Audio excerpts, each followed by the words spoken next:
Thank you for that very generous introduction. So we're going to go from very broad ideas to something very material, the artist's practice of Modigliani, and it's focused on the painting that's on loan upstairs. And so afterwards I'm really excited to go up and see it again. And it's actually, I've had the privilege of giving a talk here a month ago, which was an extended version of this, but what I want to try and get across is aspects of material practice that Modigliani uses, which really characterize his work. There's nobody else like him, and nobody else makes works like him. I just want to try and make my case in 10 minutes.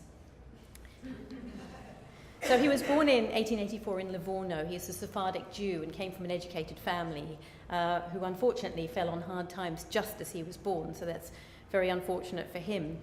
He was always passionately interested in painting and art in general, and although he got tuberculosis at a very early age, he harangued his mother to take him to Florence and Siena and to Venice to see the old masters, which clearly influenced his work later on. And it held him back a great deal during his life, which kept the tuberculosis and meningitis which recurred, and it, together with his legendary intake of drink and drugs, led to his early death in 1920, aged only 35.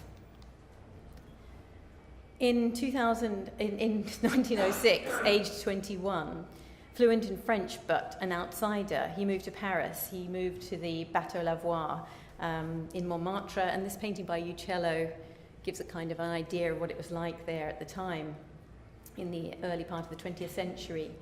And he produced drawings, but mostly his work was in sculpture and stone, and they're still amongst his most valuable and beautiful works. And one of his mentors was Constantin Brancusi. You can see his work here and the similarities between Modigliani's work and his early on. And this is a picture of his studio in the Bateau Lavoie.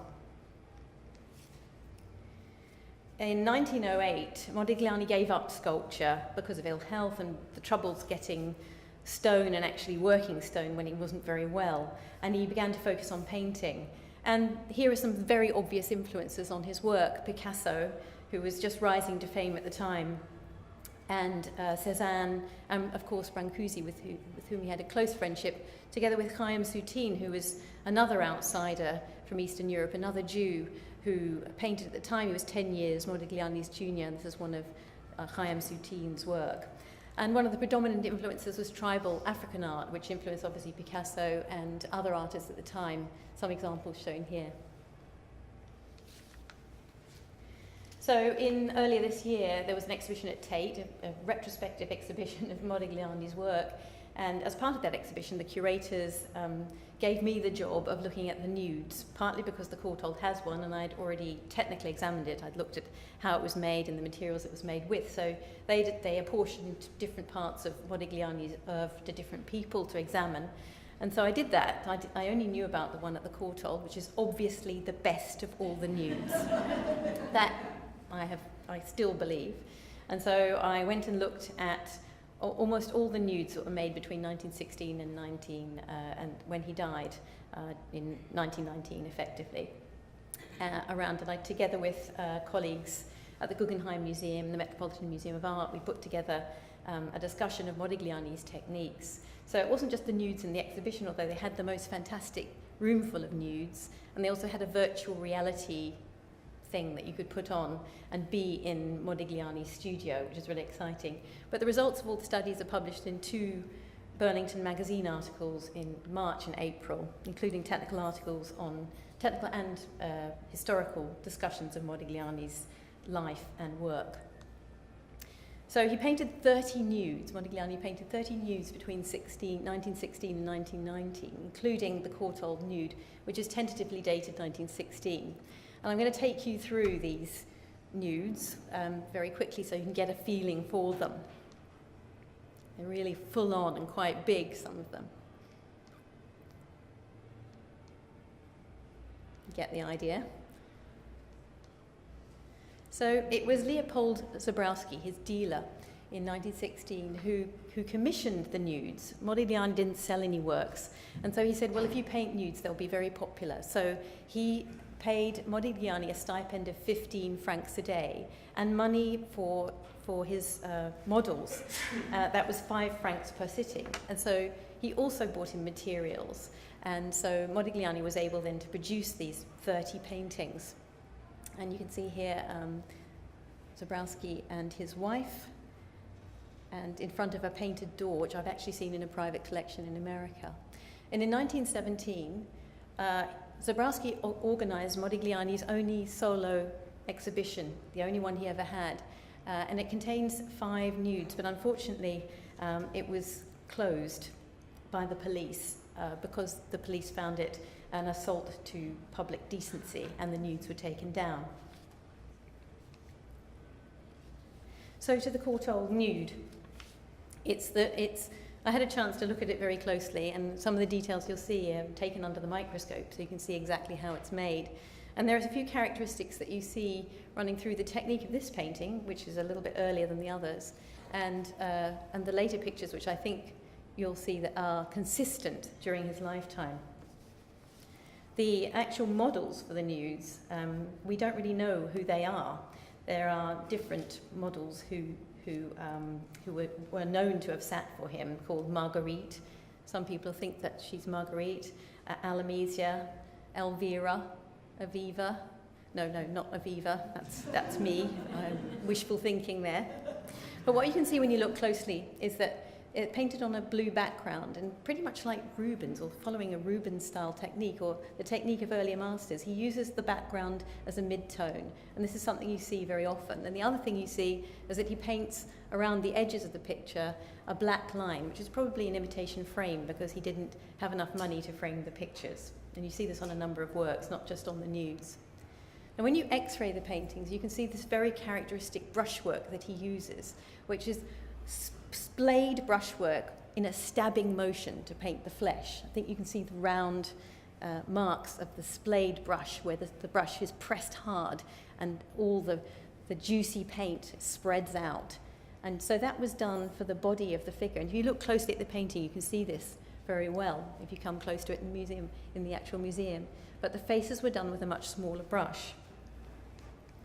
These are close-ups which show that technique, and also the use of the blue as the mid-tone. You can see the texture, the rich texture of the flesh paint in the stab motions that he used. Now later on in 1917, he developed a new technique of dragging the wet paint with a cloth and smearing it over to give a very smooth texture. And these are details from the paintings taken in raking light, where you can see the dragging of semi-dry paint to create a smooth, undulated texture. And when you x-ray or look in infrared at the paintings that were painted in 1917, you see that dragging mark is here, but also the stab marks that were done in the first stage of the composition. So he began by splaying the brush strokes and then dragging those rough brush strokes and making them smoother. But in the x-ray, you can see that underlying technique. And so, in a sense, you can see how he progressed from that first stage, where he just left the first stage and later on made it smooth and perhaps more saleable. Now, some of the other things he did because of poverty, and this isn't unique to Modigliani, but it is to people who are poor and don't have much money for expensive materials to paint with, is that he reused canvases. And I think you can see here in this portrait, which is now in Mexico City, there's another head underneath. I've turned it up this way so you can see it. There's the bowler hat, the eyes, and even the shoulders are used in the background. So he simply turned the painting round and reused it. And he also painted on the back of his canvases too, just to save money, turning them round on the stretcher and redisplaying them. One of the things he really characteristically did was to use coloured grounds, not just white canvases, but before 1918, when he moved to the south of France to paint, he used lots of different coloured grounds. And you can see here the use of, in a very early picture, of green background, and here even a piece of wallpaper. You can see the patterned wallpaper he's used to paint on, using the blue around the edges, the mid-tone. This is seen on many, many pictures if you look closely. And what we found, looking at the group of nudes, what hangs them together, what joins them up, is the use of this blue canvas, not just on the Courtauld picture, which we saw before, but all these other nudes, which are painted on the same grey priming. You can see it round the edges of the painted form. And what we now know from a special technique where we look at the weave of the canvas, the pattern of the weave, is that they all come off the same roll of canvas. So we know that it was likely that Zabrowski bought him a big roll of canvas and he cut out the pieces he needed, and they all fit together, and we can actually plot them on this roll. So we know that they were painted at the same time from the same roll. Here you see that again, the use of blue on a painting in Washington around the edges. And where he didn't use the blue background, he used blue paint on top. So here, these are paintings on white backgrounds, and you see he just adds the blue to give that impression of the blue shining through from underneath. Now, what we also know from analysing the pigments is that Modigliani used the same range of pigments throughout his career, so we can characterise it very closely, which include one type of white, lead white, one type of black. He drew with charcoal and graphite underneath the paint, and he used just this very small range of pigments, never really changed. He was habitually using the same ones, and that helps us to pin down his works. This is from Sao Paulo. This is the only self-portrait he did with a palette. He also used incised lines, so he took the brush and he turned it backwards, and with the sharp end of the brush, he incised into the wet paint to give texture, and you can see that for the hair in the Modigliani nude here, the Courtauld nude, and also in this Hanka Zabrowska portrait. But there are many where you see he simply incised the lines. And some people think that's some kind of reference to early Italian painting, where that's also done, which you will have seen in his early days in Italy. Now, why is it important to know what the materials and techniques of an artist are? Well, some people are concerned with copies and pastiches and things that are imitations, and there are quite a few awful ones on the market, and sometimes they're not too bad. This one came to the Courtauld for me to examine. It's actually signed Modigliani, and superficially it looks sort of like a portrait.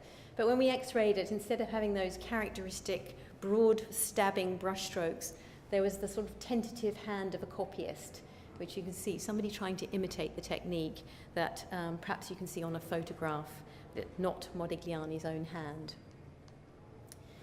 And recently this portrait came to light. It's actually in a museum in Bern, and in a couple of weeks' time I'm going to go and see it. And I'm just wondering, what do you think? Is this a copy, or is this really by Modigliani? I think you probably know. Anyway, that's to come. Thank you.